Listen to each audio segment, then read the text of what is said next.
Announcements po natin. And may prayer meeting po tayo. Chapel natin. Tuloy-tuloy ang extension classes kada 4:30 p.m. doon po sa aming village tuwing Sabado. May men's fellowship po tayo sa Santolan na darating sa May 16, 5 p.m. po ang tentative.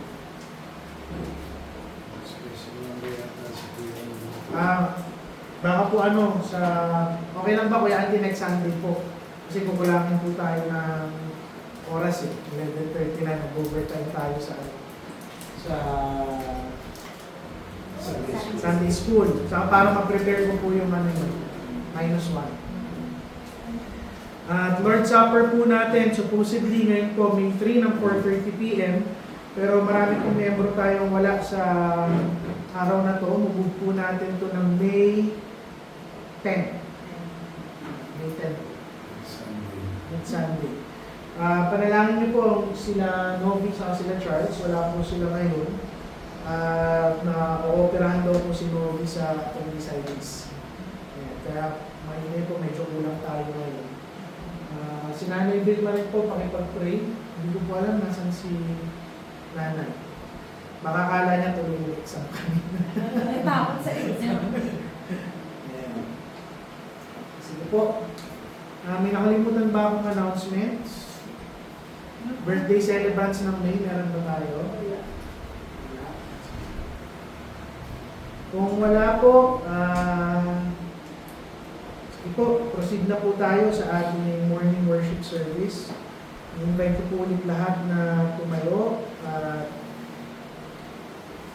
sabay-sabay po nating basahin ang Matthew 16, verse 21 to 28. Salitan po natin basahin. Sabi po dito, from that time forth began Jesus to shew unto his disciples how that he must go unto Jerusalem and suffer many things of the elders and chief priests and scribes, and be killed and be raised again the third day. Then Peter took him and began to rebuke him, saying, Be far from the Lord, it shall not be unto thee.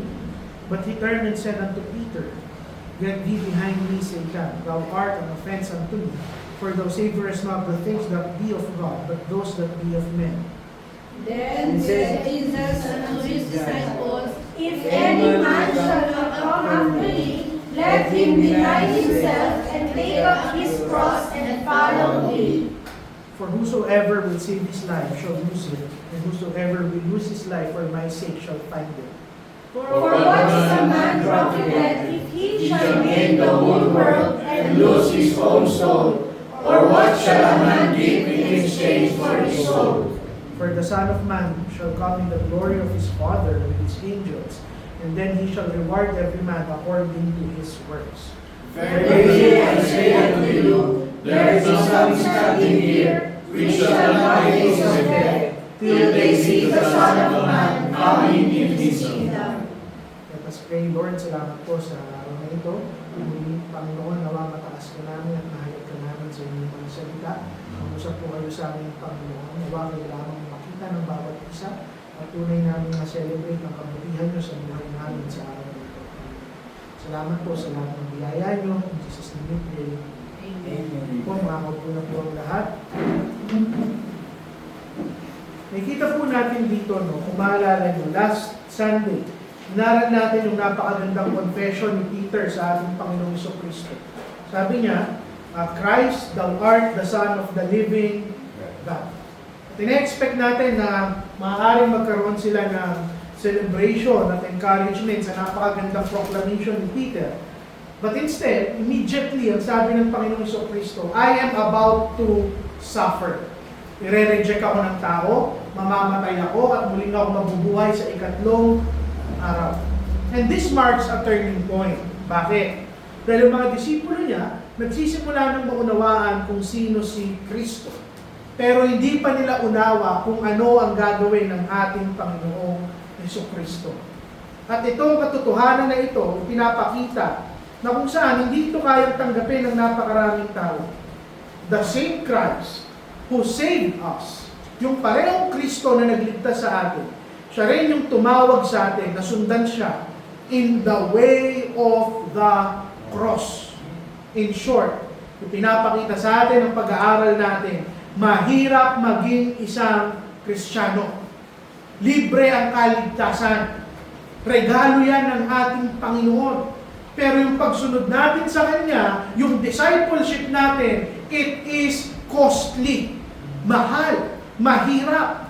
And to believe in the Lord Jesus Christ, hindi lang pwede na mag-a-agree ka lang sa Kanya o maniniwala ka lang sa Kanya. It means to surrender your life to Christ. Tinatanggal ng Panginoong Jesucristo sa araw na ito yung mga mabababaw na ideya kung paano tayo susunod sa Kanya. Ipinapakita niya yung tunay na daan ng tunay na pananampalataya. And it is not built on comfort. Amen. It is built on sacrifice. Kung last Sunday, inaral lang natin, who is Christ? Ang ngayon ang tanong sa atin, knowing na nahirapan ng Panginoong Jesucristo, will you follow Him, knowing na pwede ka rin mahirapan? From verse 21, makikita natin yung necessity ng cross. The cross is not optional. Ito yung sentro ng plano ng Panginoon ng kaligtasan. Tingnan nyo yung salitang, He must go. Kailangan niyang pagdaanan yung krus. Hindi ito aksidente. Appointed ito ng kanyang Ama. Ito yung doktrina ng divine sovereignty o pagiging soberano ng ating Panginoon sa plano ng kaligtasan. Na yung paghihirap ng ating Panginoon, hindi yan resulta ng sirkumstansya o naipit lang siya ng sitwasyon o galit lang ang tao sa kanya. Hindi. Finufulfill niya yung plano ng kanyang Ama. And this sets a foundational truth na yung kaligtasan natin, hindi tao ang nagsimula. It was Christ. He must go. Walang naligtas sa mundong to dahil siya ay mabuti. Walang naligtas sa mundong to dahil siya ay Baptist o Kristiyano o kung anumang relihiyon o sekta. Hindi tao ang gumawa ng daan ng kaligtasan. It is God ordained at necessary na pagdanasan ng Panginoon yung krus ng Kalbaryo para maging kabayaran ng ating mga kasalanan. There is no forgiveness kung wala at hindi masasatisfy yung justice ng ating Panginoon. Inisip ng maraming tao, hindi ba ako pwedeng patawarin na lang ng Panginoon at tapos na yung aking mga kasalanan? Hindi na kinakailangan pang mamatay ng kanyang anak kung ginawa niya yun ang tawag doon pangungunsinte. Laging may kabayaran ang kasalanan. At kung hindi ikaw ang magbabayad, someone must go. He must go. At makikita natin na yung suffering ng ating Panginoon, essential yan sa redemption. Sabi niya, and suffer many things of the elders and chief priests and scribes. At yung masakit yung kasunod, and be killed. This point sa doktrina ng substitutionary atonement. Pag sinabi po natin atonement sa Tagalog ay pagtubos. Tinubos tayo ng ating Panginoon. Hindi siya basta lang naghirap. He suffered as a substitute. Kapalit natin sa ating mga kasalanan. Ang sabi sa Roma, ang kabayaran ng kasalanan ay kamatayan. Bakit? Dahil yung kabanalan ng Panginoon, nire-require niya na may kaparusahan ang kasalanan. Other churches will preach that God is love, God is tolerant. Tatanggapin ka ng ating Panginoon kahit sino ka man. That is true. Iniligtas ka ng Panginoon nung makasalanan ka pa. Pero hindi ibig sabihin na kukonsintihin niya ang ating mga kasalanan. Kailangan may mapalo, kailangan may mahirapan, kailangan may magbayad. Doon pumapasok ang ating Panginoong Jesucristo. He willingly took our place. Nakikita natin na yung krus, hindi lang yan display ng pag-ibig ng Panginoon sa atin. Ito lang yung tanging daan ng kaligtasan. Sabi po sa Biblia, without the shedding of the blood, there is no remission of sin. Kung wala ang pagdalak ng kanyang dugo, walang kabayaran at paghuhugas ng ating kasalanan. Pero ang pinakamaganda po rito nung sinabi niya sa kanyang mga disipulo, hindi lang ako mahihirapan, hindi lang ako mamamatay, ako ay muling mabubuhay. I will be raised again in the third day. Ibig sabihin, yung resurrection ng Panginoon, this is the centrality ng Kristyanismo.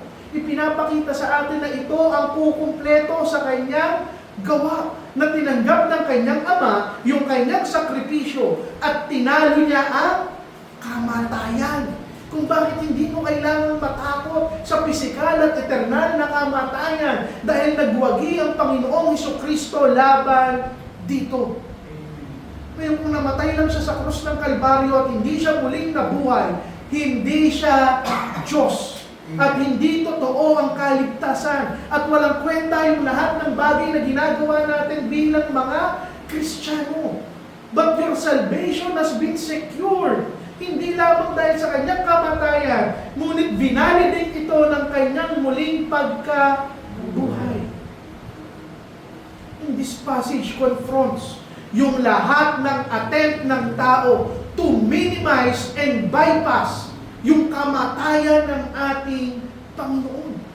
At napakaraming bagay na kung saan iniisip natin o ginagawa natin na minamaliit natin yung kanyang ginawa. Ano?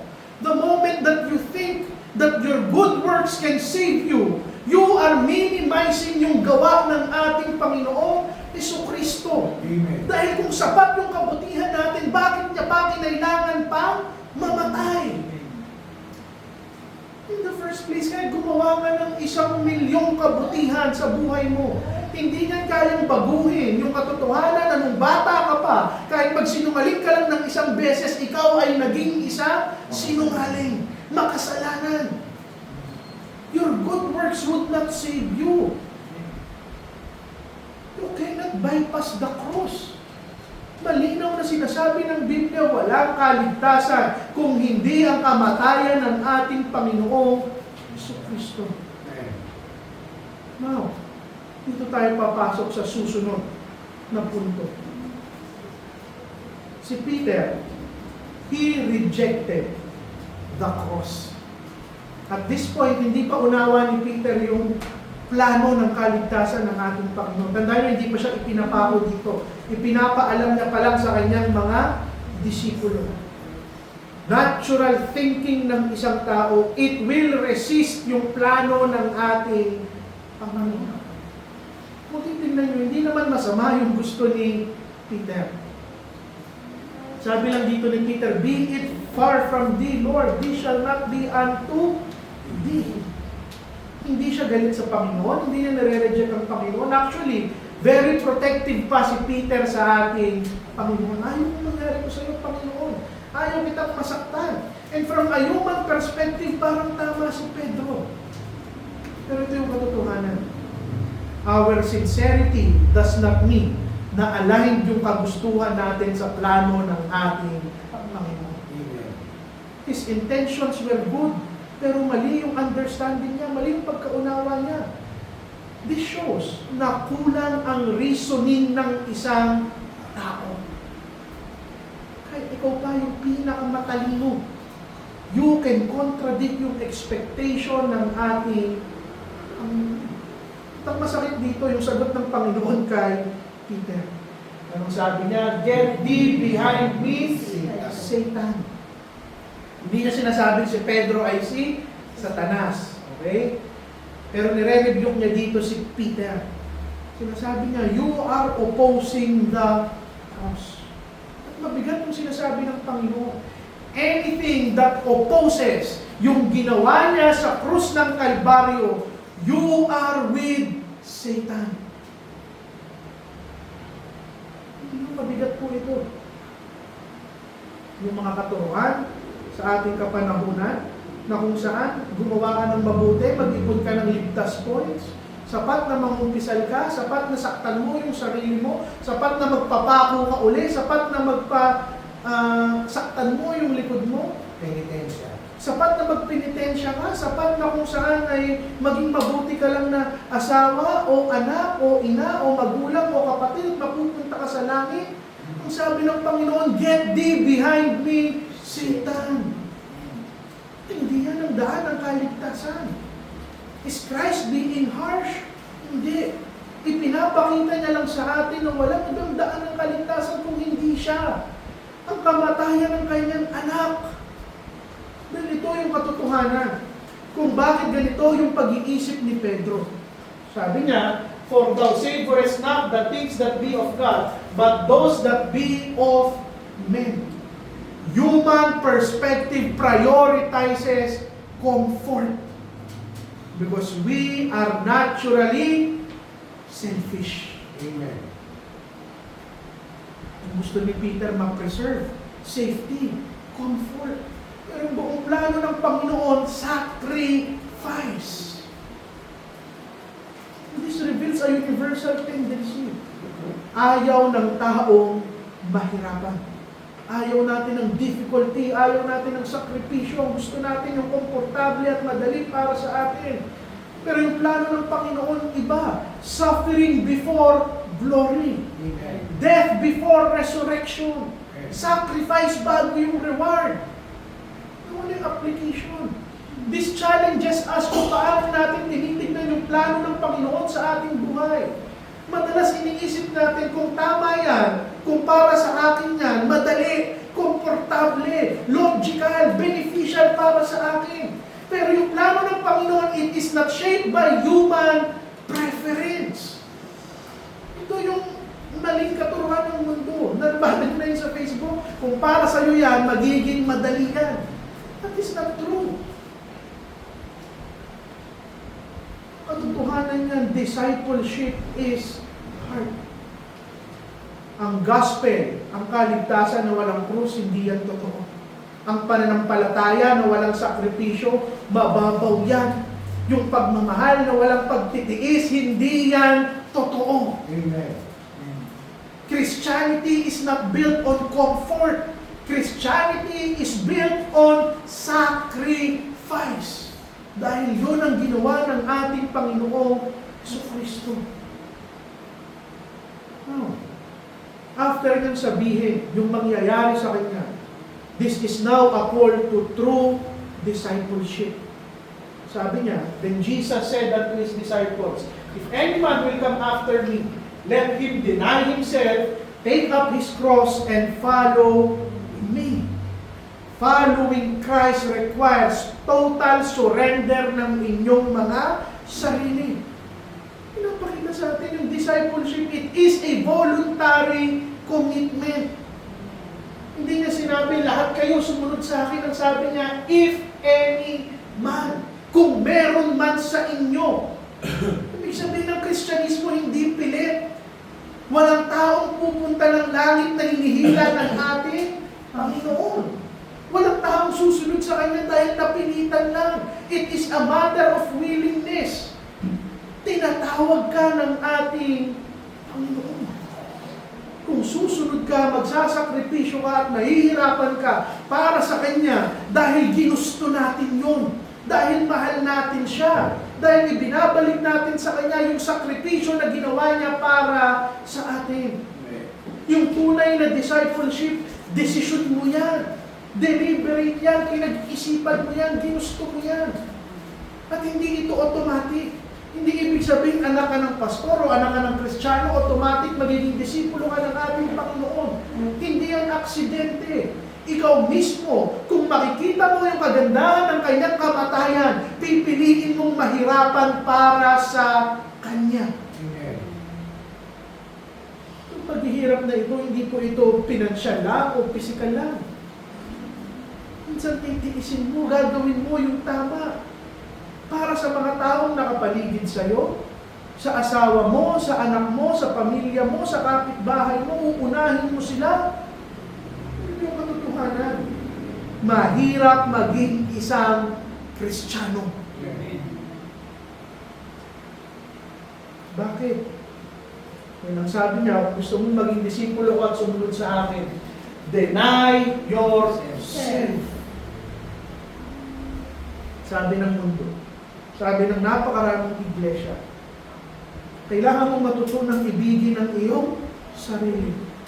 Kailangan mong matutunang i-improve ang iyong sarili.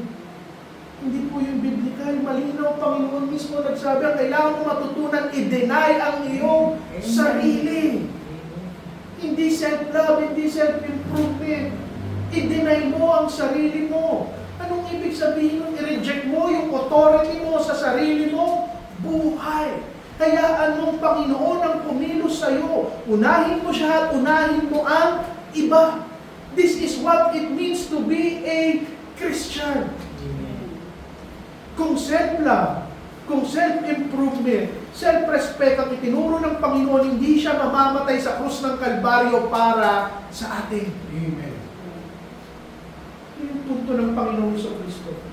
Hindi mo siya pwedeng sundin. Hindi mo kayang sumunod sa Kanya at maging disipulo niya habang ikaw ang nakaupo sa trono ng sarili mong buhay. To deny yourself, what does it mean? I-surrender mo yung sarili mong kagustuhan sa ating Panginoon Jesucristo. I-reject mo yung self-centered desire.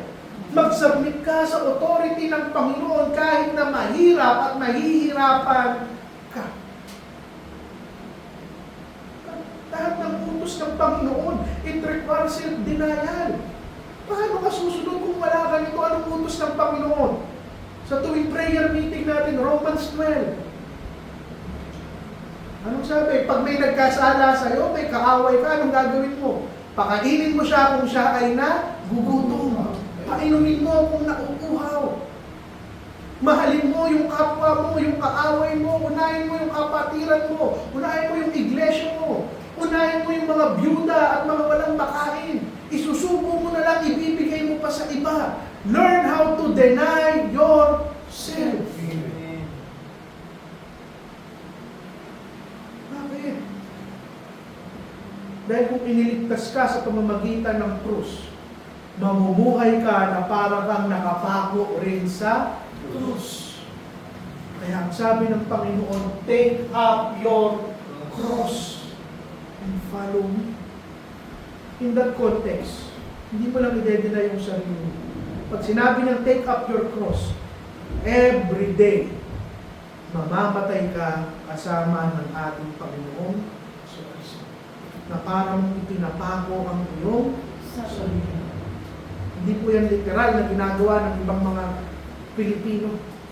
Kasi tingnan nyo, ang dami, literal. Magpapapako sa krus, kinabukasan anong gagawin? Mag-iinuman. Aanhin mo yung penitensya kung wala kang pagbabago. Ang tunay na kamatayan sa krus, araw-araw mong pinapatay yung masasama mong kagustuhan. Pinapatay mo yung laman mo. Tinatanggal mo yung kahihiyan sa harap ng ating Panginoon. Ang tunay na sakripisyo, isakripisyo mo yung mga kasalanan mo na nagpapaligaya sa iyo. Mas pipiliin mong mahirapan, ayawan ng mundo, kagalitan ng tao, as long as namumuhay ka na tama. Take up your cross. A Christian's life is a life of sacrifice. Hindi pwede na abutan mo lang ang Panginoong Jesucristo. Siya yung sentro. At hindi optional ang krus ng Kalbaryo. Kung tunay kang ligtas, babalik tayo if any man. Ikaw mismo pipiliin mo at gugustuhin mo at masaya ka na ipako yung laman mo kasama ang ating Panginoong Jesucristo. Paano niya tinapos? Sabi niya, and follow me. Ano po yung salitang discipleship sa Biblia? Hindi po yan isang beses ka lang magiging estudyante. It is a lifelong commitment. Hindi pwede sa isang araw ka lang susunod. It involves a daily alignment with Christ. At hindi pwedeng mamimili ka lang ng turo ng Panginoon na gusto mo sundin. Follow me, ang sabi niya. And this confronts yung modern misunderstanding ng napakaraming tao sa Kristyanismo.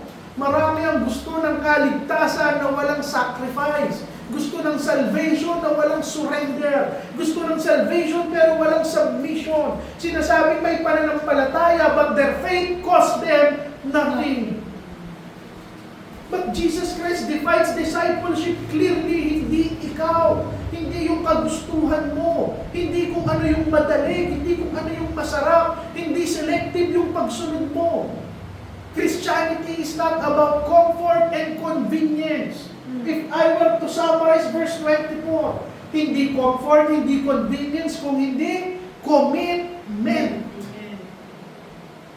You cannot follow Christ hanggat hindi mo dinedenay ang iyong sarili. Amen. Because unless you deny yourself, you are only following yourself. And there is a paradox. Binigyan tayo ng dahilan ng Panginoon upang mas madali natin magawa ang pag-deny sa ating mga sarili. Verse 25 hanggang verse 26. Sabi doon, kung sino man sa inyo ang ililigtas o ipaprioritize ang sarili niyang buhay, mawawala sa inyo ang inyong buhay. And whosoever will lose his life for my sake shall find it. Verse 26, aanhin mo. Ano ang kikitain mo? Anong makukuha mo? Kung makukuha mo nga ang buong mundo pero mawawala sa iyo ang sarili mo, ano? At ito yung katotohanan.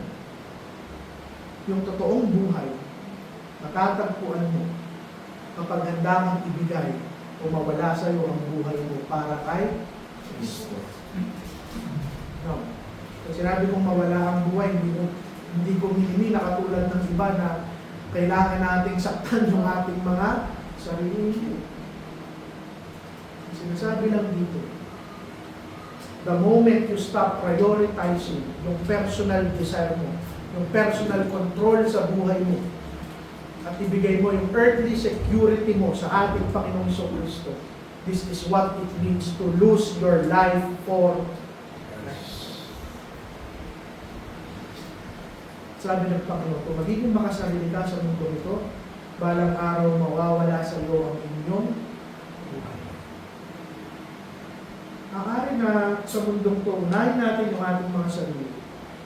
Makuha mo yung comfort, yung yaman, yung success, maganda at napilong pamilya, recognition, but all of that are temporary. Ang isinusuko mo naman, ang kapalit yung eternal na kalalagyan ng iyong kaluluwa. Sabi niya, whosoever will lose his life for my sake shall find it.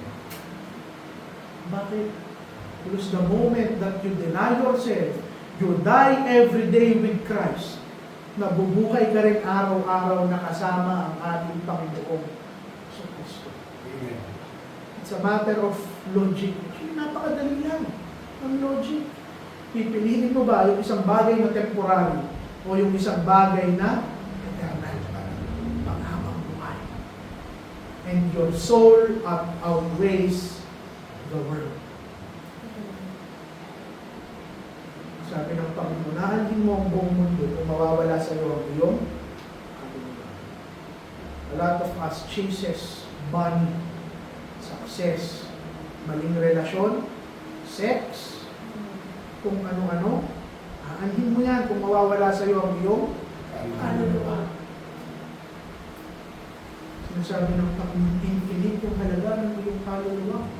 Kaya kapag may isang kaluluwang naligtas, ang sinasabi, libo-libong anghel ang nagdidiwang. And this established a non-negotiable truth. Walang bagay sa mundong ito makakapag-compensate ng sarili mong kaluluwa. Amen. Pwede nang maging pinakamayaman sa mundong ito, pero hindi mo kayang bayaran ng Panginoon para mapunta ka sa langit. Sabi mo, what shall a man give in exchange for his soul? Ang sagot, wala. The moment na mapunta ka sa impyerno, yun na yung finality ng iyong kaluluwa. Pwede mong itapon yung buong yaman ng mundong to. Pwede mong ibayad yung buong planeta sa Panginoon. Barya yan sa kanyang harapan. Walang substitute, walang bayad, walang kapalit. Now, yung application nito. Ngayon, unawa mo yan. Balikan mo yung priority ng iyong buhay. Tingnan mo yung araw-araw mo. Nineneglect mo ba yung kondisyon ng sarili mo? Pag nalaman mo ito, maunawaan mo, na-evaluate mo. Kailangan mo nang tignan yung araw-araw mong ginagawa, hindi sa kung ano yung mangyayari sa araw na to, o kung ano yung nararamdaman ng aking laman. Evaluate mo yung gagawin mo sa araw-araw. Ano yung ipinagpapalit ko sa eternidad ko kung gagawin ko ang bagay. The question is not what we can gain sa mundo ito. The question, ano yung niririskong mawala sa akin pagkatapos kong mamatay. Amen. And with that, it is now easy for us to deny ourselves. Verse 27 hanggang verse 28. Ito na po yung huli natin. Sinasabi lang niya na muling magbabalik ang ating Panginoon. At huhusgahan niya ang lahat ng bagay. Sabi ko sa verse 27, the Son of Man shall come. Hindi po ito posibilidad. Certain ito, kasiguraduhan. Yung Panginoong Kristo na nagpakumbaba at namatay para sa atin, pag muli siyang bumalik, hindi na siya parang tupang pinatay sa krus ng Kalbaryo. Babalik siya bilang isang hari, bilang isang leyon na huhusgahan ng lahat ng tao. Dahil ito yung katotohanan. Sigurado ang kanyang muling pagbabalik. Kristiyano ka sa hindi, luluhod tayong lahat sa kanyang harapan. Amen. Gusto mo man o ayaw mo. Dalawa lang yun, luluhod ka dahil sumasamba ka o luluhod ka dahil nilulumpo ka ng ating Panginoon. Amen. Either way, luluhod ka. Anong sabi doon? He shall reward every man according to his works. Hindi po sinasabi niya na ang kaligtasan ay base sa gawa ng tao. Pero sinasabi niya, yung gawa mo, ipapakita kung ikaw ay tunay na ligtas. The doctrine of accountability. I-examine ng Panginoon yung lahat ng ating ginawa at kung paano nga nabuhay para sa Kanya. This is both a warning and comfort. Warning sa lahat na kung saan walang Kristo sa kanilang buhay. Pero comfort para sa atin. Dahil saktan man tayo ng iba, balang araw, huhusgahan sila ng ating Panginoon. Pinapakita sa atin yun, na yung eternal na realidad, mas mabigat kaysa sa pang-araw-araw nating nararanasan. Sabi ko kasi kinuwento ko a couple of Sundays ago, nag-uusap kami mag-asawa. Sabi niya, parang masarap yung buhay natin kung hindi tayo Kristiyano, no? Sa kaibigan pastor. Tuwing linggo, tanghali tayo gigising. Hindi tayo mag-aaral, hindi tayo mag-prepare. Baka kada linggo, nag-out of town kami, sabi niya. Pero hindi eh. Aanhin mo yung temporary na saya kung ipagpapalit mo naman yung eternal mong kalagayan. Living for Christ may involve taking up your cross. But you wouldn't have to take up your cross for eternity. Alam niyo, marami ang takot na i-deny ang kanilang sarili. Dahil masakit, malungkot, mahirap. Pero unawa niyo ba, na yung klase ng worship na habang nasasaktan ka at nalulungkot ka, dito mo lang magagawa sa lupang to. Dahil yung worship mo sa kalangitan, wala nang sakit. Amen. Ano na yung punto ko? Sana na-realize mo yung punto ko. Yung klase ng worship, ito lang yung klase ng worship na ibibigay mo sa Panginoon, na dito mo lang magagawa habang ikaw ay nabubuhay. Ang mag-worship ka habang nahihirapan ka at nasasaktan ka. Balang araw, hindi mo na yun magagawa para sa ating Panginoon. Now, bilang pagtatapos, evaluate your own lives. Kung nabubuhay ka sa mundong tong casually, parang wala lang. You go through lang sa buhay mo. Para bang ikaw lang yung nagmamatter. Decision mo lang, priority mo lang, pursuit mo lang. Sukatin mo ngayon yung buhay mo sa kakaharapin mo pagkatapos mo Mamatay. Huwag mong tanongin yung sarili mo, ano yung gusto ko ngayon? Ang tanongin mo, paano ako huhusgahan ng Panginoon pag siya ay muling bumalik? Mamuhay ka in light sa muling pagbabalik ng ating Panginoon sa Kristo. Dahil, sabi doon, for the Son of Man shall come, and then He shall reward every man according to his. Kung alam mo, huhusgahan ka niya sa muling pagbabalik niya, then take up your cross, deny yourself, and follow Him. Manalangin.